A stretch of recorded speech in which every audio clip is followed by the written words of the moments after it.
नमस्कार साथियों, मैं आपका मित्र और मार्गदर्शक राजेश शुक्ला एक बार पुनः आप सभी का डीके शिक्षा ऑनलाइन क्लासेस में बहुत बहुत हार्दिक स्वागत करता हूं। तो मित्रों, हम लोग भारतीय इतिहास में एक नए अध्याय की तरफ बढ़ चुके थे और वो था अध्याय 8। अध्याय 8 या चैप्टर 8 में अब तक जो आपने पढ़ा, जो पिछला लेक्चर आपने अटेंड किया, उससे एक बात समझ में आपको आई होगी कि ईसा पूर्व 6ठी शताब्दी में जो परिवर्तन हुए, जो चेंजेस आए, उन चेंजेस में, उन परिवर्तनों में आप देखेंगे कि नगर के क्षेत्र में और शहर यानी गांव के क्षेत्र में, शहर और गांव के क्षेत्र में या नगर और गांव के क्षेत्र में, सिटी एरिया हो चाहे विलेज एरिया हो, दोनों जगह इसका इंपैक्ट आया। अब ये परिवर्तन चाहे राजनीतिक तौर पर आप देखें तो आपने देखा जनपद बड़े बड़े राज्य बन चुके थे जिन्हें महाजनपद कहा गया, और उन्हीं महाजनपदों में फिर एक मगध साम्राज्य का उत्कर्ष हुआ, मगध एम्पायर का राइज हुआ। ऐसे ही समाज में परिवर्तन आपने देखा कि बौद्ध और जैन धर्म जैसे धार्मिक संप्रदायों का विकास हुआ, लोगों ने इस धर्म का अनुसरण किया। ब्राह्मण धर्म के विरोध में एक प्रतिक्रिया दिखाई दी। तो सामाजिक सांस्कृतिक स्तर पर एक परिवर्तन। ऐसे ही आप आर्थिक परिवर्तन की जब बात करते हैं तो आप देखते हैं कि कृषि अब यहां मुख्य व्यवसाय बन चुका था, खेती बाड़ी में बहुत प्रगति हुई थी, और जब अन्न उत्पादन या अनाज का उत्पादन बहुत अच्छी मात्रा में हुआ तो इससे नगरीकरण को बल मिला। तो यह सब आप कुछ पिछली क्लासेस में पढ़ भी चुके हैं, और उसी क्रम में हम लोगों ने अंतिम में चर्चा की थी संगम काल की, संगम साहित्य की। वहीं पर आपकी क्लास समाप्त हुई थी, तो आज मैं वहीं से क्लास को आगे लेकर बढ़ूंगा। यानी हम पढ़ रहे हैं अध्याय 8 चैप्टर 8, जिसका नाम है खुशहाल गांव और समृद्ध शहर। तो पिछला लेक्चर अगर आपको याद होगा तो इस अध्याय पर यानी चैप्टर 8 पर, जिसमें खुशहाल गांव और समृद्ध शहर की बात हो रही है, वाइटल विलेज एंड थ्रिविंग टाउन की बात हो रही है, उसके लेक्चर नंबर 2 पर हम लोग आगे बढ़ने जा रहे हैं। तो इसमें पिछले लेक्चर में आपको यह मैंने समझाया था कि इस टॉपिक का नाम खुशहाल गांव क्यों, इस खुशहाली का कारण क्या। ये टॉपिक बेसिकली किन चीजों पर फोकस करता है, ये आपने पिछले लेक्चर में समझा और सीखा। उम्मीद करता हूं सारी बातें याद होंगी कि किस तरह से लोहे का प्रयोग बढ़ा, किस तरीके से कृषि तकनीकी में परिवर्तन आया, रोपण कृषि शुरू हुई, और इन सबके परिणाम स्वरूप अनाज उत्पादन बहुत अच्छी मात्रा में हुआ और इससे खुशहाली आई। फिर गांव में निवास करने वाले लोगों में आपने उत्तर भारतीय और दक्षिण भारतीय ग्रामीण समाज को देखा। जैसे तमिल प्रदेश में रहने वाले जो भूस्वामी थे, बड़े बड़े जमींदार, जिनको वेल्लला कहा गया, उर्वर हो, किडैसियर हो, कुदमई हो, इन सब के बारे में आपने पढ़ा। ऐसे ही आपने ग्राम भोजकों के बारे में जाना। तो ये सब कुछ आप पिछले लेक्चर में पढ़ चुके हैं। आज मैं समृद्ध शहर की बात करूंगा, लेकिन उससे पहले पिछला लेक्चर जिस टॉपिक पर समाप्त हुआ था, एक बार पुनः वहीं से शुरुआत करूंगा। तो हम लोग पिछले लेक्चर में जो टॉपिक डिस्कस कर रहे थे, एक बार फिर से उसको देखते हैं। ये टॉपिक था खुशहाल गांव और समृद्ध शहर।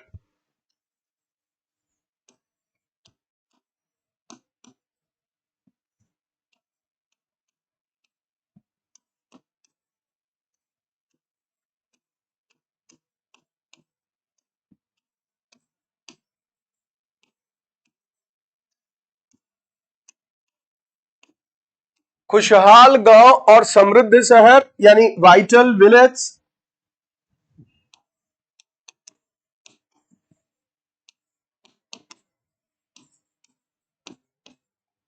And thriving towns।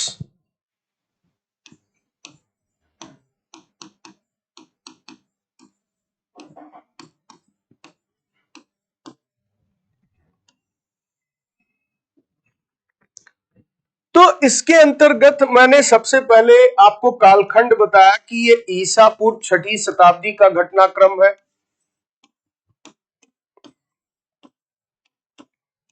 ईसा पूर्व 6ठी शताब्दी यानी 6th सेंचुरी बीसी की बात हो रही है।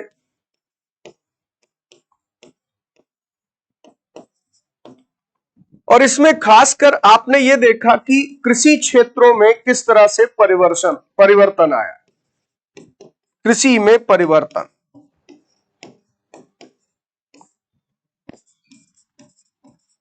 Changes in agriculture.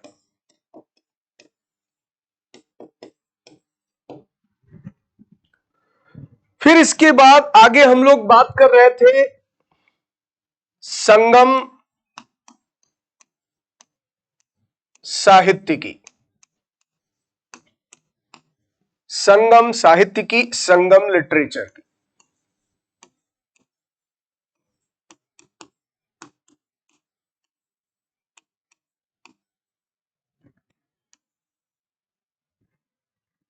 तो यहां पर जब हम संगम साहित्य की बात करते हैं तो सबसे पहले आपको मैंने यही बताया था कि इसमें संगम शब्द का प्रयोग किस अर्थ में किया गया। तो संगम का मतलब यहां पर है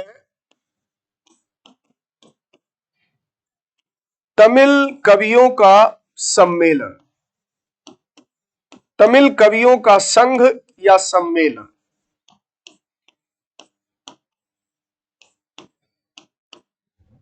इसे कहा गया है संगम।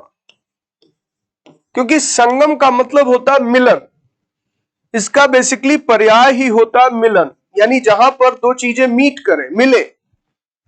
तो संगम का अर्थ यहां पर है कॉन्फ्रेंस ऑफ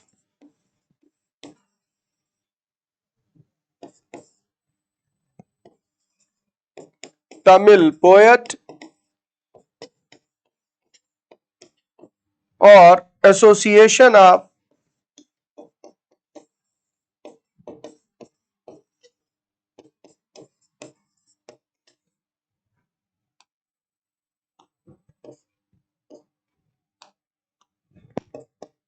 तमिल पोएट,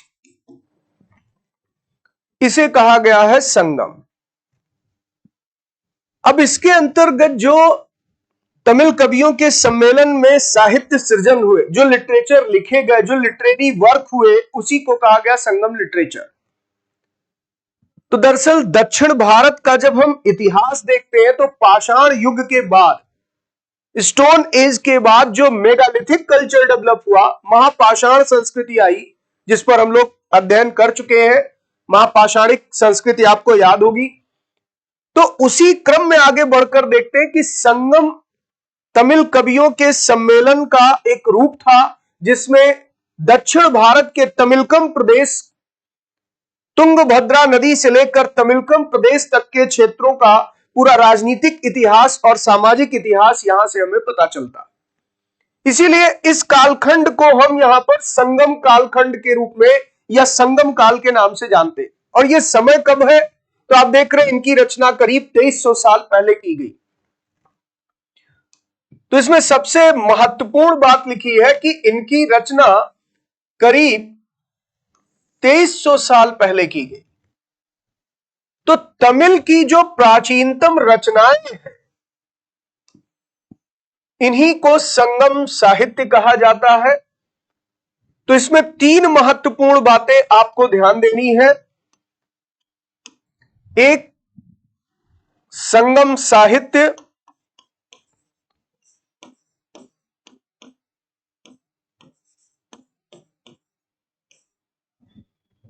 एक तो संगम साहित्य क्या है ये, दूसरा इसके साथ साथ इनका रचना काल क्या है,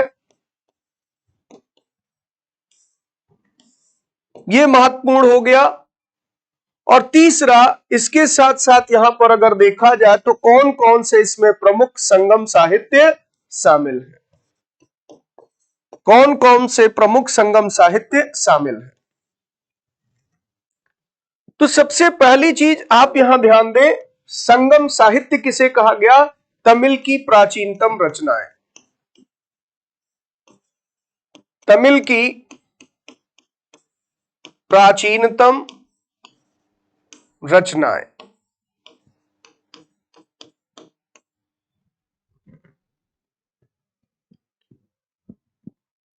तो इसी को आप कह सकते हैं कि तमिल कवियों के सम्मेलन में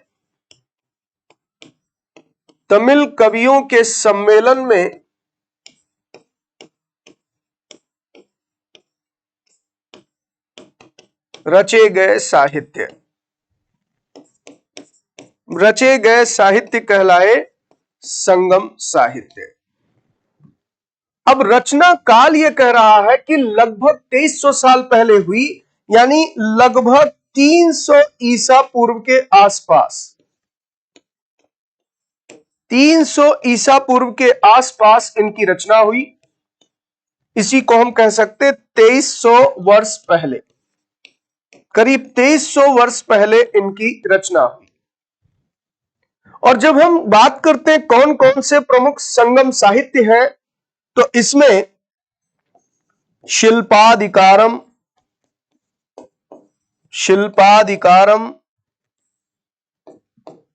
मणिमेखलय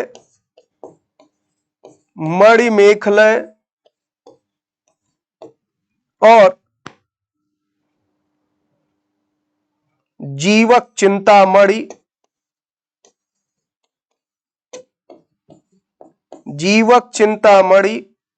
ये तीन बहुत प्रसिद्ध ग्रंथ माने जाते हैं संगम साहित्य में। शिल्पाधिकारम को महाकाव्य का दर्जा मिला, इपिक, तमिल इपिक के रूप में इसे देखा जाता है। मणिमेखलय भी इनका दूसरा प्रसिद्ध महाकाव्य है। जीवक चिंतामणि इनके लिए व्याकरण का ग्रंथ है, तमिलों का एक व्याकरण ग्रंथ है, यानी जिसमें तमिल साहित्य का व्याकरण या ग्रामर दिया गया है। तो इस तरीके से कुल मिलाकर के यहां पर जो महत्वपूर्ण बातें हैं उसमें आप नोटिस करें कि एक तो संगम साहित्य क्या है, इसका जवाब है ये, और एक इसकी रचना कब हुई, तो ये यहां पर महत्वपूर्ण बात है। इन्हें संगम इसलिए कहा जाता है क्योंकि मदुरै के कवियों के सम्मेलन में इनका संकलन किया जाता था। तो संगम क्या है? तमिल कवियों का सम्मेलन। और यह सम्मेलन कहां आयोजित हुआ? मदुरै। यह आयोजन स्थल है, इस पर हम लोग पहले भी चर्चा कर चुके हैं।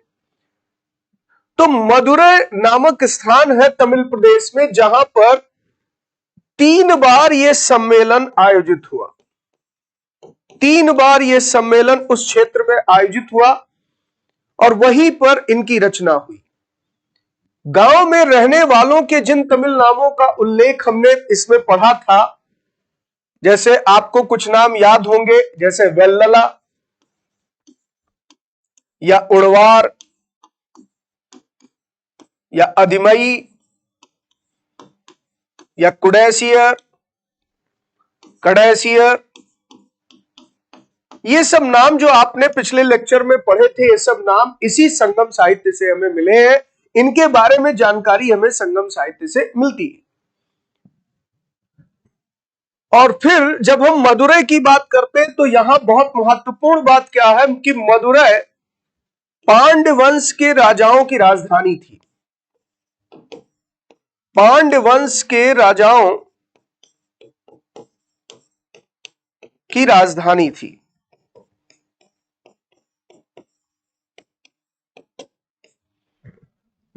तो संगम साहित्य में हमें 3 अलग अलग राजवंशों का इतिहास पता चलता है, जिस पर अभी हम यहां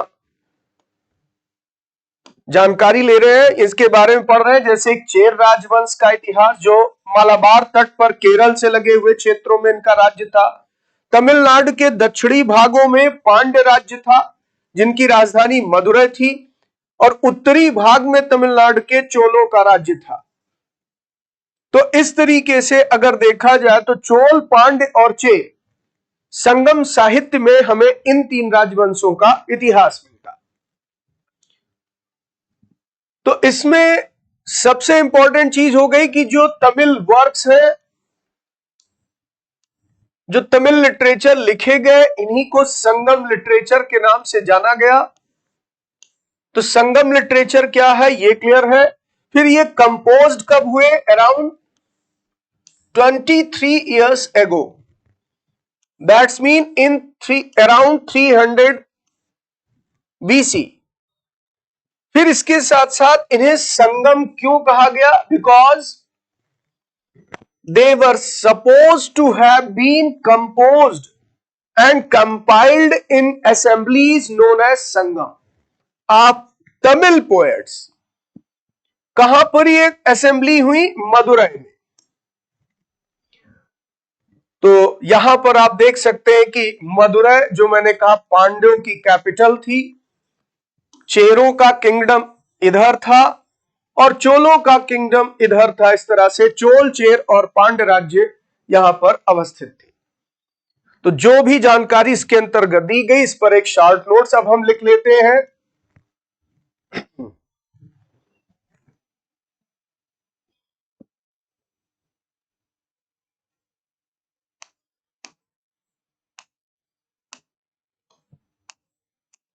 सुदूर दक्षिण का इतिहास,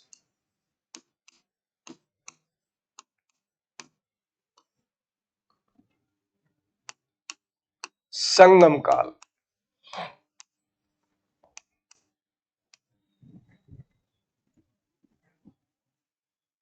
history of deep south, Sangam as.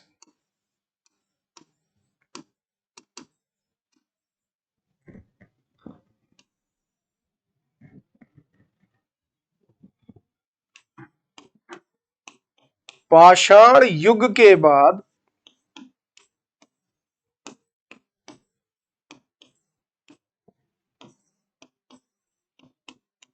दक्षिण भारत में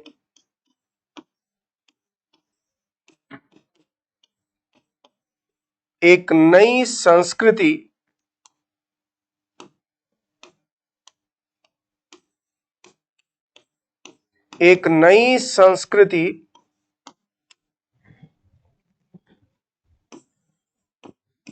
का उदय हुआ,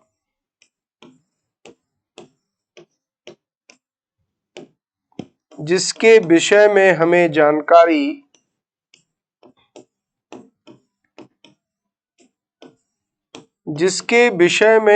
जानकारी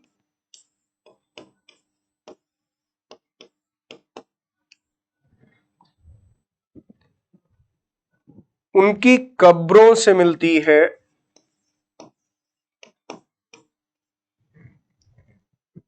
उन कब्रों से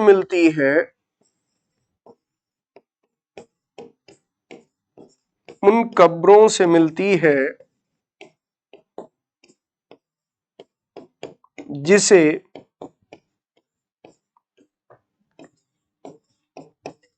महापाषाण की संज्ञा दी गई।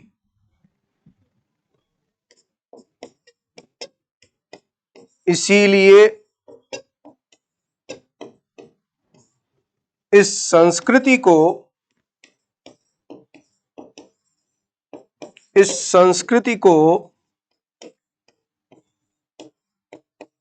महापाषाणिक संस्कृति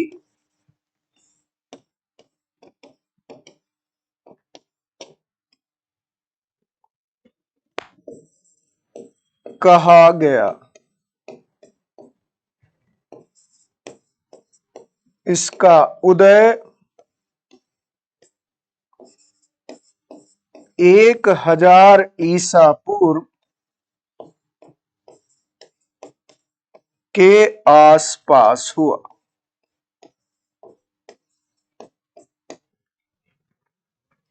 तो ये हम पढ़ भी चुके हैं कि स्टोन एज कल्चर किस तरह से पूरे भारतीय उपमहाद्वीप में, इंडियन सब कॉन्टिनेंट में फैला हुआ था।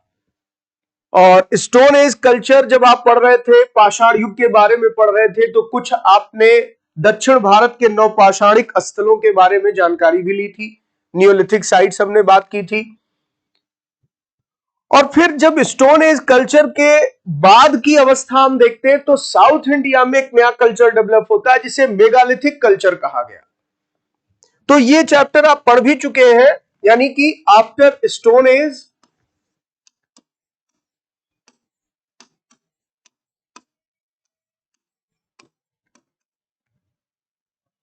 यहां पर एक नया कल्चर आया, वो हुआ मेगालिथिक कल्चर। मेगालिथिक कल्चर, और मेगालिथिक कल्चर के बारे में आप कुछ चीजें पढ़ चुके हैं कि ये लगभग 1000 बीसी के अराउंड डेवलप होती है। अब जब हम इसके आगे बढ़ते हैं तो देखते हैं कि हमें दक्षिण भारत का इतिहास संगम साहित्य से पता चलता। संगम साहित्य से, संगम लिटरेचर से हमें इनका इतिहास पता चलता है। इसीलिए मैंने कहा इसे संगम काल भी कहा गया। संगम काल।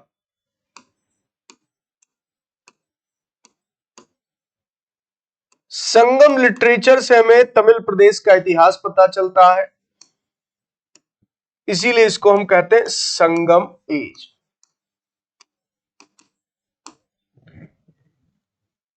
तो आपने ये जाना कि संगम क्या है, इस पर आपको स्पष्ट जानकारी मैंने दी। इसका रचना काल कब है यह आपने जाना।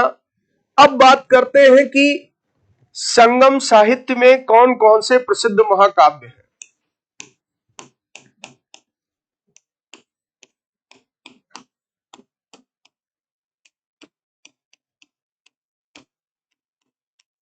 प्रसिद्ध महाकाव्य,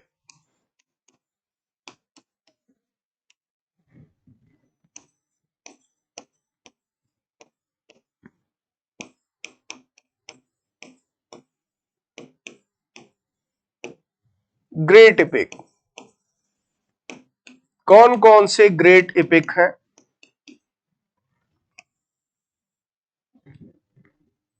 तो इसमें आप देख सकते हैं, जैसे मैंने आपसे कहा एक प्रसिद्ध महाकाव्य है शिल्पाधिकारम।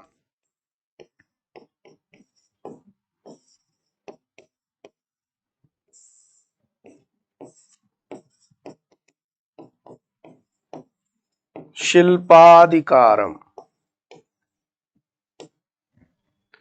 तो ये स्पष्ट है कि ये सब तमिल महाकाव्य है, तमिल भाषा में रचित है।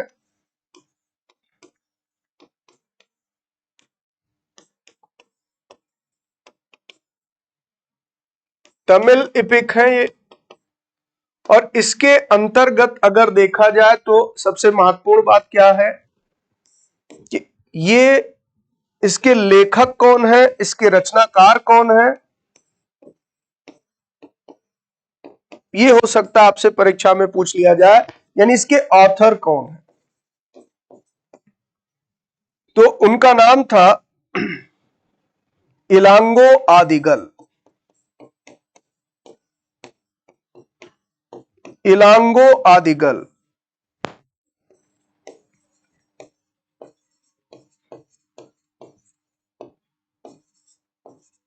इलांगो आदिगल इसके रचनाकार। ऐसे ही अब दूसरा प्रसिद्ध महाकाव्य है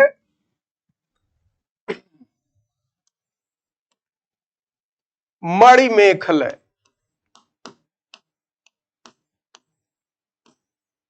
मणिमेखल।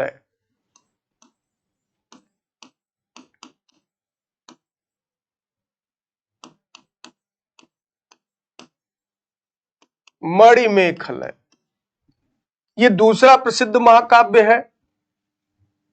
इसका मतलब होता है मणियों युक्त कंगन। मणियों युक्त कंगन, ये इसका शाब्दिक अर्थ होता। ये एक प्रेम कहानी है और इसके रचनाकार है, इसके लेखक हैं या रचनाकार हैं, यानी ऑथर, उनका नाम है शीतलय सत्यनार। शीतलय सत्यनार।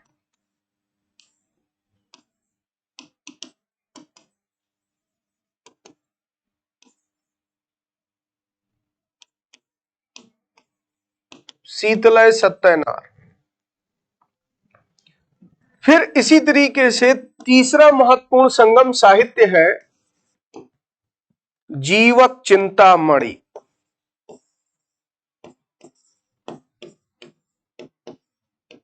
जीवक चिंतामणि।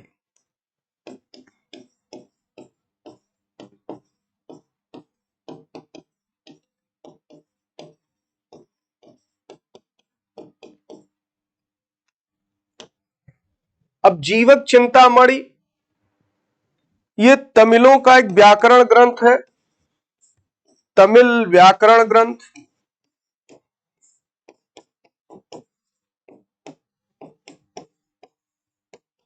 तमिल ग्रामर।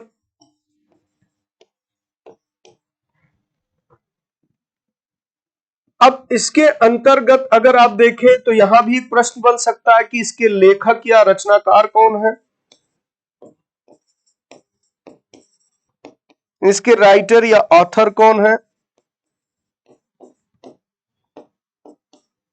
तो यहां पर आंसर क्या हो जाएगा, तिरुतक्कदेवर।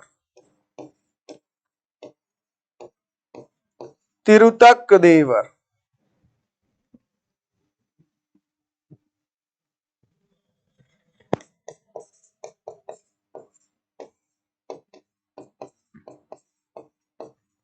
तिरुतक्कदेवर एक तमिल पोएट है जिन्होंने इसकी रचना की। ऐसे ही एक और महत्वपूर्ण ग्रंथ है संगम साहित्य के अंतर्गत जिसका नाम है कुरल। कुरल।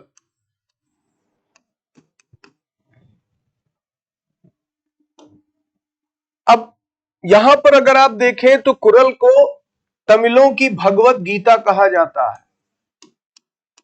तमिलों की भगवत गीता।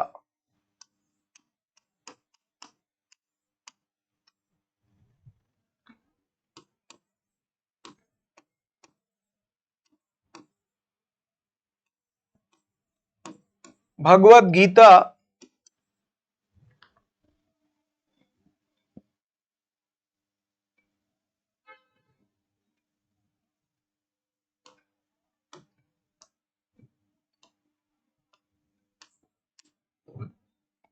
Of Tamils.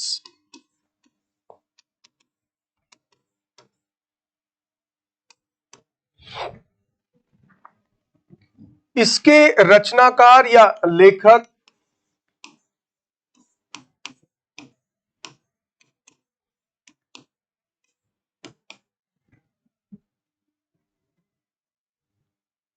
संत तिरुवल्लुवर हैं। तिरुवल्लुवर।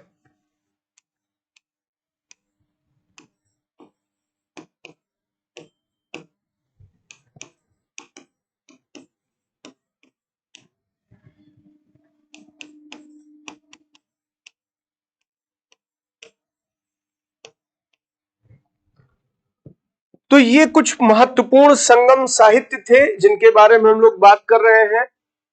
ये पूरा एक सीक्वेंस है कि किस तरीके से स्टोन एज के बाद आया मेगालिथिक एज। इसका नाम मेगालिथिक एज क्यों है, फिर 1000 बीसी के आसपास ये कल्चर साउथ इंडिया में डेवलप हुआ। फिर आगे चलकर संगम लिटरेचर से हमें इनका इतिहास पता चलता है तो उसे संगम एज कहा गया। अब संगम लिटरेचर की जब बात करते हैं तो इसमें कुछ फेमस लिटरेचर है, एपिक की तरह फेमस है। तो उनमें शिल्पाधिकारम, मणिमेखलय, जीवक चिंतामणि बहुत महत्वपूर्ण है। इसके अलावा इनका एक महत्वपूर्ण धार्मिक साहित्य है जिसे कुरल के नाम से जाना जाता है। अब संगम साहित्य से हमें जिन 3 राजवंशों का इतिहास पता चलता है, तो संगम साहित्य से हमें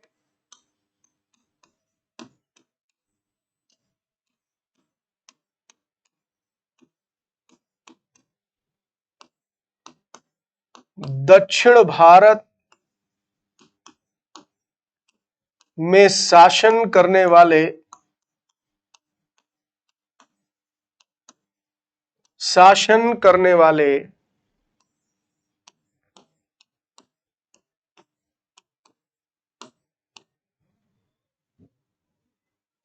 3 राजवंशों तीन राजवंशों का इतिहास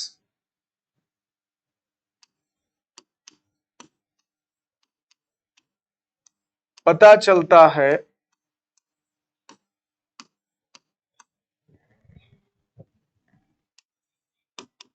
जिसे संगमकालीन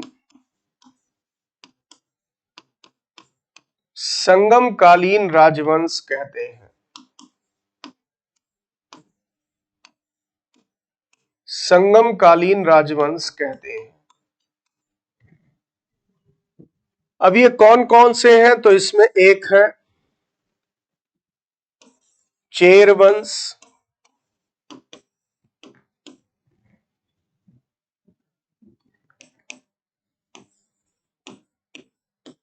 केरल के तटीय भागों में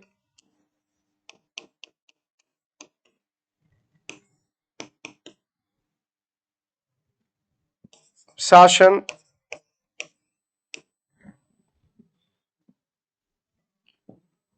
दूसरा चोल वंश,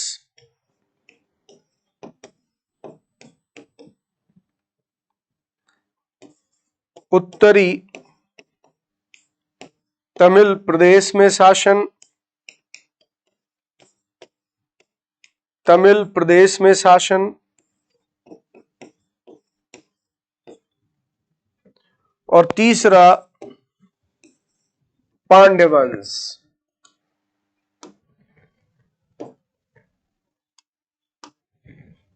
पांड्य वंश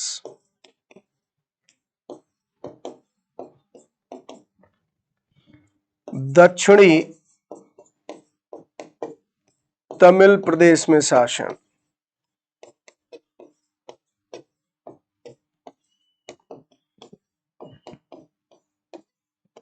तो इन तीन राजवंशों का इतिहास हमें इनसे पता चलता। तो इन्हें कहते हैं संगम डायनेस्टीज। संगम डायनेस्टीज। तो इसमें पहला है चेर, दूसरा चोला और तीसरा पांड्य। तो चोल, चेर और पांड्य, इनके बारे में हमें संगम साहित्य से पता चलता है, इसीलिए इनको संगम डायनेस्टीज कहा गया। तो ये था दक्षिण का इतिहास। अब आते हैं नगर के जीवन पर क्या जानकारी मिलती है हमें, इस संदर्भ में बात करते हैं। तो आज आते हैं अपनी एनसीईआरटी के टेक्स्ट बुक पर। अब बात करते हैं नगरों की। क्या कहती हैं कहानियां, यात्रा विवरण, मूर्ति कलाएं और पुरातत्व, यानी इन नगरीय जीवन पर प्रकाश डालने वाले जो स्रोत हैं वो कुछ लोक प्रचलित कहानियां हैं, यानी आम लोगों के बीच में जिन कहानियों का, जिन किस्सों का प्रचलन था, उसके आधार पर हमें नगरीय जनजीवन पता चलता है कि नगरों में रहने वाले लोग कैसे रहे होंगे। फिर ऐसे ही कुछ यात्रियों का विवरण मिला है जो यात्रा शायद व्यापार के संदर्भ में आए या फिर हो सकता है पर्यटन के संदर्भ में आए, तो उन्होंने जो विवरण प्रस्तुत किए उससे नगरीय जीवन पता चलता है। और इसके अलावा जो कलाकारों ने, शिल्पकारों ने कलाकृतियां तैयार की, चाहे वो मूर्ति कला हो या अन्य कोई कला, तो इन सब के माध्यम से हमें नगरों के जीवन के बारे में जानकारी मिलती। अब जैसे कहानियों की बात करें तो इसमें पहला जिक्र है जातक, यानी जातक कथाएं। जातक कथाओं की ये बात कर रहा है, जातक स्टोरीज की बात कर रहा है। दरअसल जातक स्टोरीज ये महात्मा बुद्ध के पूर्व जन्म पर आधारित है। ये महात्मा बुद्ध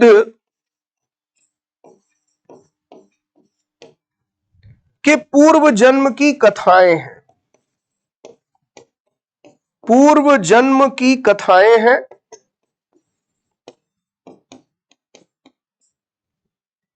यानी pre birth stories. Pre birth stories हैं ये। जिनकी संख्या 500 से अधिक बताई गई है। 500 से अधिक कहानियां हैं जिनका यह संग्रह है जातक कथाएं। तो 500 से अधिक कहानियों का संग्रह, और यह किसके द्वारा तैयार किया गया? बौद्ध भिक्षुओं के द्वारा। तो यहां पर यही जानकारी दी गई है। यह जातक के बारे में बात कर रहा है, तो एक चीज स्पष्ट हुई, बौद्ध धर्म से जुड़ी है। तो यह कह रहा है ये वो कहानियां हैं जो आम लोगों के बीच प्रचलित थी, आम लोगों में प्रचलित थी। बौद्ध भिक्षुओं ने इन्हीं कहानियों का संकलन किया, इनका संकलन किया, और इस तरह से बौद्ध धर्म से जुड़ा हुआ एक महत्वपूर्ण साहित्य है जातक कथाएं, जातक कहानियां, जातक स्टोरीज। तो जातक को लेकर के आपके परीक्षा में 2-3 प्रश्न बन सकता है, जैसे जातक कथाएं या जातक स्टोरीज किस धर्म से जुड़ी है? तो बौद्ध धर्म। इनका संकलन किसने किया? बौद्ध भिक्षुओं ने किया। ये क्या है? तो महात्मा बुद्ध के पूर्व जन्म की कथाएं हैं जो लोक प्रचलन में थी, जो आम लोगों में प्रचलित कहानियां थी, उसी का संग्रह है जातक। अब यहां एक जातक कथा दी गई है जिसमें यह बताया गया कि एक निर्धन किस तरह से धनी बनता। तो जरा उस जातक कहानी को आप पढ़ें। एक निर्धन की चतुराई पर एक कहानी। यह कह रहा, एक शहर में एक गरीब युवक रहता था, उसके पास एक मरे चूहे के अलावा कुछ नहीं था। उसने उस चूहे को एक सिक्के में एक भोजनालय वाले की बिल्ली के लिए बेच दिया।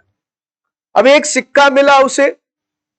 फिर एक दिन बड़ी जोर की आंधी आई, राजा का बगीचा टूटी टहनियों और पत्तों से भर गया। उनका माली इसे साफ करने की बात से परेशान हो उठा। युवक ने माली से कहा कि अगर लकड़ियां और पत्ते उसे मिल जाएं तो बगीचे की सफाई कर सकता है। माली तुरंत मान गया कि भाई लकड़ियां और पत्ते ले जाएगा, लेकिन बगीचा तो कम से कम साफ हो जाएगा। बिना मेहनताने क्यों तैयार है? तो दे दिया उसे। युवक ने पास खेल रहे बच्चों को यह कहकर इकट्ठा कर लिया कि प्रत्येक टहनी और पत्ते के बदले में उन्हें एक एक मिठाई मिलेगी। देखते ही देखते उन्होंने बगीचों से एक एक तिनका चुनकर गेट के पास इकट्ठा कर दिया। तभी उधर से राजा का कुम्हार बर्तनों को पकाने के लिए ईंधन की तलाश में गुजरा। उसने पूरे इस ढेर को खरीद लिया, क्योंकि उसे मिट्टी के बर्तन को पकाने के लिए ईंधन की आवश्यकता थी, आग जलाने के लिए। तो उसने यहां पर इस पूरे ढेर को खरीद लिया। इस तरह युवक के पास कुछ और पैसे हो गए। तो एक सिक्का तो लेकर आया था मरे चूहे को बेचकर एक भोजनालय में बिल्ली के लिए, और यहां कुछ पैसे और उसे मिल गए। कुम्हार को उसने बेच दिया लकड़ियां और टहनियां और पत्तियां, सूखी पत्तियां, जो बगीचे की सफाई उसने बच्चों की मदद से की। अब उस युवक ने एक और योजना बनाई। एक बड़े बर्तन में पानी भरकर वो नगर के द्वार पर गया और वहां उसने घास काटने वाले 500 लोगों को पानी पिलाया। खुश होकर उन लोगों ने कहा, तुमने हमारे लिए इतना अच्छा काम किया, बताओ अब हम तुम्हारे लिए क्या कर सकते हैं? उसने कहा, मैं आपको तब बताऊंगा जब मुझे आपकी सहायता की जरूरत होगी। उसके बाद उसने एक व्यापारी से दोस्ती की। एक दिन उस व्यापारी ने बताया, कल एक घोड़े का व्यापारी 500 घोड़ों के साथ शहर में आ रहा है। यह सुनकर उस युवक ने उस घास काटने वालों के पास जाकर कहा, कृपया तुम सब एक एक घास का गट्ठर मुझे दे दो, और अपनी घास तब तक मत बेचो जब तक मेरी ना बिक जाए। उन्होंने उसे घासों के 500 गट्ठर दे दिए। भाई कई यहां पर घास छीलने वाले लोग जो मजदूर थे उनकी संख्या 500 थी, तो सबने 500 लोगों को पानी पिलाया था, सबने एक एक गट्ठर दिया, तो 500 गट्ठर हो गए। जब घोड़े के व्यापारी को कहीं भी घास नहीं मिली, क्योंकि घास वो तब तक नहीं बेचते जब तक यहां पर उसके घास के गट्ठर नहीं बिक जाते, तय हुआ था। तो ऐसे में व्यापारी को कोई घास का गट्ठर दे ही नहीं रहा है, तो वो युवक के पास गया और 1000 सिक्के में उसने घास का पूरा गट्ठर खरीद लिया। तो इस कहानी से यह बताने की कोशिश की गई कि कैसे एक बुद्धिमान युवक ने अपनी निर्धनता दूर कर ली। अब यह कह रहा है, इस कहानी में आए व्यक्तियों के व्यवसायों की सूची बनाओ। तो कई तरह के व्यवसाय के लोग आपको दिखे, जैसे माली भी, बगीचे की साफ सफाई करने वाला, जैसे कुम्हार, मिट्टी के बर्तन बनाने वाला, जैसे घोड़े का व्यापारी, जैसे घास काटने वाले। ये सब व्यवसाय की सूची आप बना सकते हैं। प्रत्येक के लिए तय करो कि वो शहर में, गांव में, या फिर शहर तथा गांव दोनों में रहते थे। तो ये आपको बताना है कि इनका निवास क्षेत्र क्या रहा होगा। फिर घोड़े का व्यापारी शहर में क्यों आया होगा? क्या महिलाएं कहानी में बताए व्यवसायों को अपना सकती थी? उत्तर के कारण बताओ। तो इस तरह से एक असाइनमेंट बच्चों को स्कूल लेवल पर दिया गया जो आपके परीक्षा से जुड़ा हुआ विषय है, यानी इससे कुछ संबंधित बातें आपकी परीक्षा में आ सकती हैं, लेकिन इस कहानी से कोई ऐसा सीधा प्रश्न नहीं आएगा। इतना जरूर आ सकता है कि जातक कथाएं वो किस धर्म से संबंधित है, और जो उसके बारे में मैंने आपको भी पीछे ये बातें बताई, ये परीक्षा के लिए अहम। आगे बढ़ा जाए। प्राचीन नगरों के जीवन के बारे में हमें कुछ अन्य स्रोतों से भी पता चल सकता है। यानी अब देखिए यहां पर महत्वपूर्ण बातें क्या है कि प्राचीन नगरों का जीवन, प्राचीन नगरों का जीवन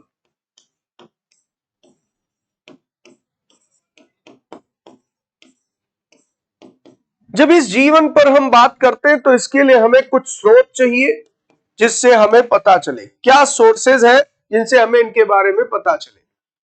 तो इन स्रोतों में एक, जैसे आपने देखा, जातक कथाएं, जातक कथाएं या जातक कहानियां जो अभी हम लोग डिस्कस कर रहे हैं। इसके अलावा ये क्या कह रहा है, अन्य स्रोत भी हैं। तो ये अन्य स्रोत कौन से हैं? तो शहरों, गांव या फिर जंगलों के जीवन से जुड़ी घटनाओं को मूर्तिकार कलात्मक ढंग से उकेरते थे। ये भी नोटिस करिए कि शहर में रहने वाले लोगों के जीवन, गांव या जंगल के जीवन से जुड़ी हुई घटना, तो मूर्तिकार जब अपनी कलात्मक प्रस्तुति देते थे तो इन्हीं से विषयों को चुनते थे। तो इन मूर्तियों को ऐसी इमारतों की रेलिंग, खंभों या प्रवेश द्वारों पर सजाया जाता था जहां लोग आते जाते थे। ये पूरी लाइन बहुत इंपॉर्टेंट हो जाती है, परीक्षा के दृष्टिकोण से बहुत अहम है। इसमें दो चीजें आप ध्यान दीजिए, मूर्तिकार, कलाकार। एक कलाकार था जो अपनी मूर्तियों को बनाते समय बहुत कलात्मक ढंग से उसमें विषयों को प्रस्तुत करता था, और एक तरफ इन मूर्तियों को इमारतों की रेलिंग पर लगाया जाता था या खंभों पर या प्रवेश द्वार पर लगाया जाता था जहां लोग आते जाते थे। तो इससे भी हमें नगरीय जीवन के बारे में जानकारी मिलेगी, क्योंकि अगर आप नोटिस करें तो यहां पर जैसे जातक कथाओं में व्यापारियों का जिक्र है या नगर में रहने वाले लोगों का जिक्र है, इसी तरीके से यहां पर यह कह रहा है जो पुरातत्व है, जो आर्कियोलॉजिकल सोर्स है, जैसे मूर्तिकला, यह भी हमें नगरीय जनजीवन के बारे में जानकारी देती है। जैसे अब देखिए यहां पर एक उदाहरण दिया गया, बहुत महत्वपूर्ण उदाहरण है, वो है सांची की मूर्तिकला। सांची की मूर्तिकला ये बनी हुई है। इसमें आप देखें तो मूर्तियों के माध्यम से विषय प्रस्तुत किया गया। तो ये कह रहा है कि ये मध्य प्रदेश स्थित सांची, तो ये मध्य प्रदेश राज्य में है सांची, मध्य प्रदेश राज्य में है सांची, जहां अशोककालीन महास्तूप भी मिलता है। तो उसी सांची के स्तूप की मूर्तिकला का ये एक नमूना। तो सांची का स्तूप किस राज्य में है? मध्य प्रदेश में, बल्कि ये सम्राट अशोक के समय का स्तूप माना जाता है, सम्राट अशोक के समय निर्मित,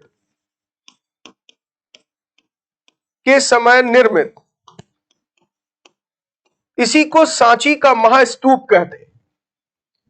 स्तूप के बारे में थोड़ा सा जिक्र हम लोगों ने पहले भी किया था कि स्तूप कुछ इस तरह से गुंबदाकार संरचना होती है जिसमें बौद्ध धर्म से जुड़े हुए, यहां पर इसे समाधि के रूप में देखा जाता है। जैसे हिंदू धर्म में समाधि है, वैसे ही आप कह सकते हैं स्तूप है जहां महात्मा बुद्ध के अवशेषों को संरक्षित रखा गया। तो उनके अस्थि अवशेषों को संरक्षित रखने के लिए उस पर जो संरचना एक गुंबदाकार बनाई गई, इसी को कहते हैं स्तूप। तो सांची का स्तूप इन सभी स्तूपों में सबसे बेहतर उदाहरण माना जाता है, और इसमें मूर्ति कला का एक नमूना मिलता है जिसमें शहर के जीवन का एक दृश्य दिखाया गया, शहरी जीवन को व्यक्त किया गया। ये कह रहा है अध्याय 11 में आप सांची के बारे में और पढ़ेंगे। तो इस तरह से नगरीय जनजीवन पर प्रकाश यहां पर मूर्ति कलाएं भी डालती है, उसका एक नमूना सांची के स्तूप है। अब देखिए, दिल्ली में एक वलय कूप भी मिला। देश की राष्ट्रीय राजधानी में कुछ इस तरह के रिंग वेल मिले हैं, वलय कूप यानी घेरेदार। आप देख रहे हैं कि यहां एक संरचना। तो एक तरफ जहां हड़प्पा में जल निकासी के लिए बड़ी बड़ी नालियां बनाई जाती थी, बल्कि इस दौर में नगरीय जीवन में आप देख रहे हैं कि इस तरह की भी व्यवस्था मिलती है, ऐसा अरेंजमेंट भी मिलता है। तो जो हम लोग अध्याय 5 में अनेक शहरों का जिक्र कर रहे थे या महाजनपदों की राजधानी के रूप में उनको हम देख रहे थे, जैसे उदाहरण के लिए मान लीजिए मगध की बात करें तो मगध की आरंभिक राजधानी थी राजगृह, और फिर इसके बाद राजधानी बनी पाटलिपुत्र। पाटलिपुत्र यह जैसे एक महाजनपद था गांधार, गांधार की राजधानी थी तक्षशिला। तक्षशिला या फिर जैसे एक राज्य था लिच्छवी, लिच्छवी गणराज्य आपको याद होगा, पढ़ा था हम लोगों ने।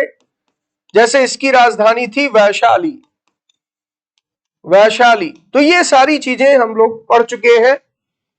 तो ये कह रहा उन शहरों में ये कई महाजनपदों की जो राजधानियां थी, इसमें से कुछ ऐसे थे जो परकोटों से घिरे हुए थे। परकोटे से घिरे होना यानी चारों तरफ से उनकी एक चार दीवारी बनाई गई थी, किलेबंदी की गई थी, फोर्टिफिकेशन किया गया था। तो परकोटों से घिरे होने का मतलब चारों तरफ किले खड़े कर देना, एक ऊंची दीवार खड़ी कर देना, यानी एक तरीके से उसकी सीमा बना देना, सुरक्षा के दृष्टिकोण से किलेबंदी कर देना। जैसे उदाहरण के लिए पाटलिपुत्र की किलेबंदी की बात हुई थी। तो जैसा कि तुम ऊपर के चित्र में देख रहे हो, अनेक शहरों में वलय कूप मिले हैं।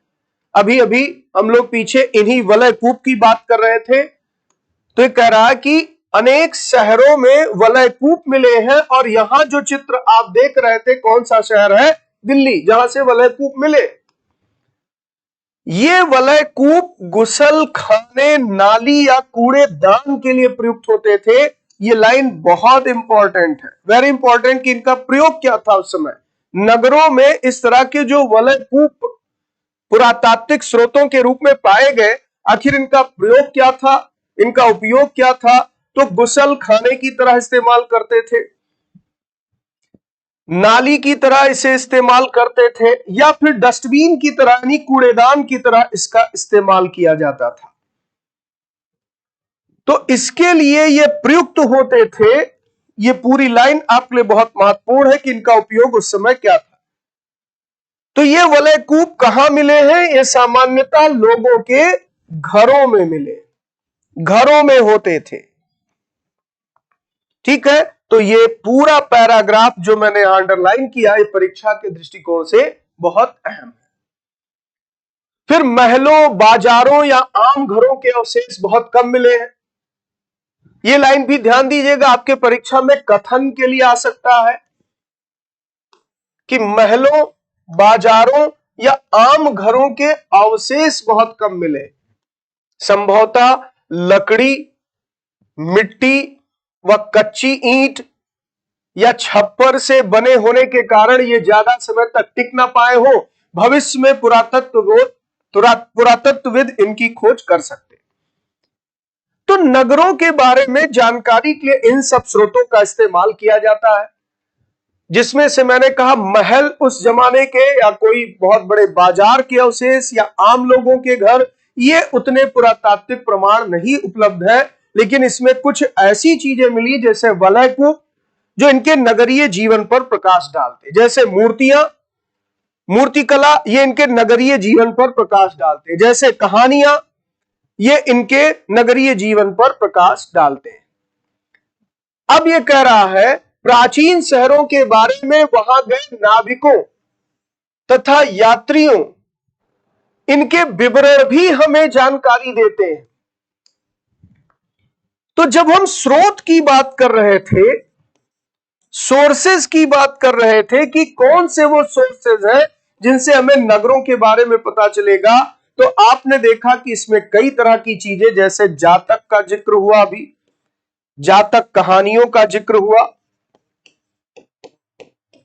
या फिर इसी तरीके से आपने देखा मूर्तियों का जिक्र हुआ, मूर्तियां, या फिर इसी तरीके से वलयकूप का भी जिक्र हुआ, या फिर ऐसे ही कुछ नगरों के परकोटे जो मिले, यानी जो फोर्टिफिकेशन हुआ। ये सारी चीजें उनके जनजीवन पर प्रकाश डालती हैं। अब यहां पर यह कह रहा है नाविकों और यात्रियों के विवरण। तो नाविकों और यात्रियों के विवरण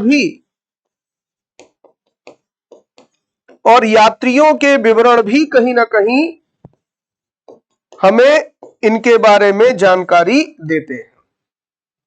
ऐसा ही एक विस्तृत विवरण किसी अज्ञात यूनानी नाविक का है। जिन जिन पत्तनों पर वो गया, उन सभी के बारे में उसने लिखा। मानचित्र 7 पृष्ठ संख्या 105 में भरूच ढूंढ, यानी भरूच एक पत्तन था।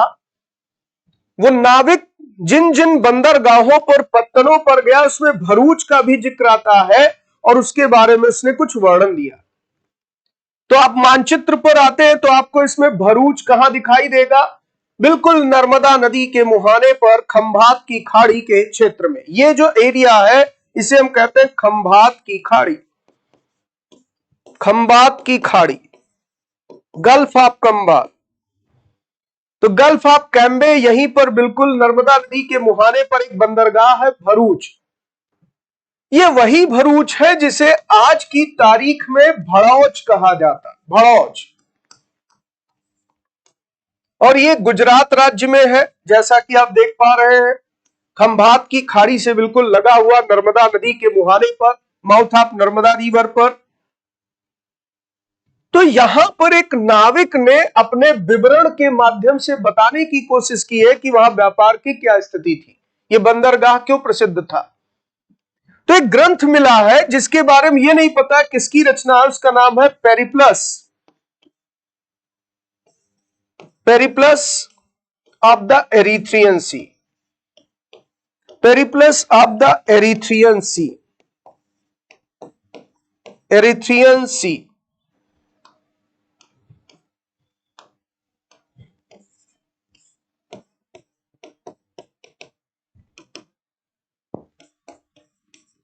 पेरिप्लस ऑफ द एरिथ्रियन सी।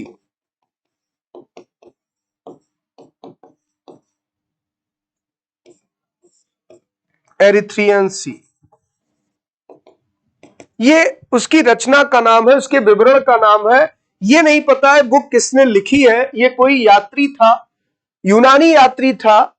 तो यहां पर अज्ञात यूनानी नाविक की बात हो रही, ध्यान रखिएगा। इसकी रचना का नाम है पेरिप्लस ऑफ द एरिथ्रियन सी, जिसमें भड़ौच या भरूच जैसे बंदरगाह का भी जिक्र मिलता। तो इसी भरूच का यूनानी नाम क्या दिया है? Barygaza. यानी यहां ध्यान दीजिएगा, इसी भरूच का एक नाम और है बेरी गाजा, और बेरी गाजा इसका यूनानी नाम, ग्रीक नेम। तो इसकी कहानी क्या है कि बेरी गाजा की सकरी खाड़ी में समुद्र से आने वालों के लिए नाव चला पाना बहुत मुश्किल होता। राजा के द्वारा नियुक्त कुशल और अनुभवी स्थानीय मछुआरे ही यहां जहाज ला सकते थे। अब बेरी गाजा में क्या क्या चीजें व्यापार के लिए प्रसिद्ध थी? शराब, तांबा, टिन, सीसा, मूंगा, पुखराज, कपड़े, सोने और चांदी के सिक्कों का आयात होता था। बहुत इंपॉर्टेंट लाइन है। किन किन चीजों का आयात होता था? इस बंदरगाह पर, इस पत्तन पर क्या क्या चीजें आती थी विदेशों से? तो शराब, तांबा, टिन, सीसा, मूंगा, पुखराज, कपड़े, सोने और चांदी के सिक्के। फिर कह रहा है हिमालय की जड़ी बूटियां, हाथी दांत, गोमेद, कार्निलियन, सूती कपड़ा, रेशम तथा इत्र यहां से निर्यात किए जाते थे। यह भी लाइन बहुत इंपॉर्टेंट हो गई। आयातित और निर्यातित वस्तुएं, यानी ये इंपोर्ट होता था, ये एक्सपोर्ट होता था। तो बेरी गाजा से आयात होने वाली वस्तुओं की एक सूची बनाइए और बेरी गाजा से यानी भड़ौच या भरूच से जो निर्यातित वस्तुएं थी, जो एक्सपोर्टेड आइटम्स थे, उनकी लिस्ट बनाइए। तो परीक्षा में आ सकता है कि सोने और चांदी के सिक्के या आयातित थे या निर्यातित। तो आप देख रहे हैं आयातित। इत्र और रेशम तो यहां से निर्यातित था। तो हिमालय की जड़ी बूटियां हो, हाथी दांत हो, गोमेद हो, कार्निलियन पत्थर हो, सूती कपड़ा हो, यह सब यहां से एक्सपोर्ट किया जाता। तो क्या इंपोर्ट होता था, क्या आयात होता था, क्या निर्यात होता था, यह आपके परीक्षा में इस पर प्रश्न पूछा जा सकता। फिर राजा के लिए व्यापारी विशेष उपहार लाते थे। इनमें चांदी के बर्तन, गायक किशोर, सुंदर औरतें, अच्छी शराब तथा उत्कृष्ट महीन कपड़े शामिल थे। यह भी लाइन आपके परीक्षा के लिए बहुत अहम हो गई कि राजा के लिए उपहार जो लाए जाते थे, जो व्यापारी भारत के राज्य क्षेत्रों में व्यापार के आते थे, समुद्र तटीय इलाकों में व्यापार के लिए आते थे, वो राजा को खुश करने के लिए, प्रसन्न करने के लिए क्या क्या, तो गाना गाने वाले लड़के, गायक किशोर, सिंगर्स लाते थे, सुंदर औरतें, चांदी के बर्तन, अच्छी शराब, उत्कृष्ट महीन कपड़े, इस तरह के उपहारों से राजा को प्रसन्न करते थे और व्यापार में रियायतें प्राप्त करते थे। तो आयात और निर्यात होने वाली जो चीजें, इसकी सूची आप बना लीजिए क्योंकि परीक्षा में इससे आ सकती है। और दो ऐसी चीजें आप बताइए जिनका उपयोग हड़प्पा युग में नहीं होता था, कह रहा। बड़े आराम से आप खोज लेंगे। तो चलिए आगे बढ़ा जाए। इसी को यहां पूरा ट्रांसलेट किया गया है। जितनी चीजें मैंने डिस्कस की सब कुछ ट्रांसलेटेड फॉर्म में आपके पास है, आप इसे फॉलो कर सकते। तो ओवरऑल बच्चों, आज आपने ये पढ़ा कि जब हम नगरीय जीवन की बात करते हैं, सिटी लाइफ की बात करते हैं, तो नगरीय जीवन कैसा था, इसको जानने के हमारे पास कई तरह के स्रोत हैं, जिनके माध्यम से, इन सोर्सेस के माध्यम से हमें पता चलता है कि यहां के लोग किस तरह से जीवन यापन करते थे। इन स्रोतों में अगर आप देखें तो आप कह सकते हैं कि पुरातात्विक स्रोत भी शामिल है, जैसे मूर्तियां, प्राचीन मूर्तियां जो मिली हैं, यानी हम यहां पर आर्कियोलॉजिकल सोर्सेस की भी बात कर सकते हैं। आर्कियोलॉजिकल सोर्सेस की बात कर सकते हैं, जैसे स्कल्पचर है, मूर्तियां हैं, या फिर इसी तरीके से आप देख सकते हैं इसके अलावा वलय कूप मिले हैं, यानी रिंग वेल्स मिले हैं, या फिर अन्य जो बातें हम लोगों ने पढ़ी। और कुछ यहां पर साहित्यिक स्रोत भी मिले, लिटरेरी वर्क मिले, लिटरेचर मिले हैं, जिससे पता चलता है कि यहां पर किस तरह से नगरीय जीवन था। जैसे हम जातक की बात कर सकते हैं, या फिर यूनानी यात्रियों के विवरण की बात कर सकते हैं। यूनानियों या यात्रियों का विवरण, यात्रियों का विवरण, ये नगरीय जीवन पर प्रकाश डालता। तो आज कुल मिलाकर के आपने इस अध्याय में कुछ और बातें पढ़ी, सीखी। तो आज के लेक्चर को ही समाप्त करूंगा। उससे पहले जो पढ़ा, इस पर आधारित कुछ प्रश्नों को देखते हैं जो आपकी परीक्षा में आ सकता है। बल्कि मैं आपको एक जानकारी दे दूं, ये प्रश्न आपके पेपर में लास्ट ईयर ही आया हुआ। पूछा गया, महाजनपदों में मिलने वाले वलय कूप का उपयोग होता था, तो इसका क्या उपयोग अभी आपने पढ़ा। क्या लॉन्ड्री की तरह इसको यूज करते थे कपड़े धोने में? तो आंसर होगा नहीं। क्या सिंचाई में इसका इस्तेमाल करते थे? तो आंसर होगा नहीं, इरिगेशन का जिक्र उसमें नहीं है। कूड़ेदान के रूप में इस्तेमाल करते थे, एज ए गार्बेज डंप्स? तो बिल्कुल। क्या नाली के रूप में इस्तेमाल करते थे, एज ए ड्रेन्स? तो आप कह सकते हैं बिल्कुल, नाली की तरह भी इनका इस्तेमाल दिखाई देता। तो यहां पर आंसर क्या हो जाएगा? 3 और 4 सही है, यानी ऑप्शन सी उत्तर होगा। अगला प्रश्न देखिए, संगम साहित्य की रचना कब हुई थी? When was Sangam literature composed? तो अभी अभी हम लोग इस पर अध्ययन कर रहे थे कि आज के लगभग 2300 साल पहले, यहां 2300 साल की जगह पर इसे हम 300 ईसा पूर्व भी कह सकते हैं, 300 BC भी इसे कह सकते हैं। तो इस तरह से कुल मिलाकर आंसर हो जाएगा बी ऑप्शन। ठीक है, ये करेक्ट हो। तो आज बच्चों आपने यहां पर एक तो संगम साहित्य के बारे में सीखा, संगम लिटरेचर के बारे में जाना, और इसी तरीके से आपने नगर जीवन के बारे में जाना कि नगर में रहने वाले लोगों का जीवन कैसा था, जनजीवन कैसा था। तो अब हम लोग आगे की क्लास में इसी अध्याय पर नेक्स्ट लेक्चर में लेक्चर नंबर 3 पर मिलेंगे। तो लेक्चर नंबर 3 में मैं इसके बचे हुए हिस्सों पर चर्चा करूंगा और इस तरह से आपका ये अध्याय भी समाप्त हो जाएगा। तो आप सबको मेरी बहुत बहुत शुभकामनाएं। आज के सेशन को यहीं समाप्त करता हूं। बहुत बहुत धन्यवाद।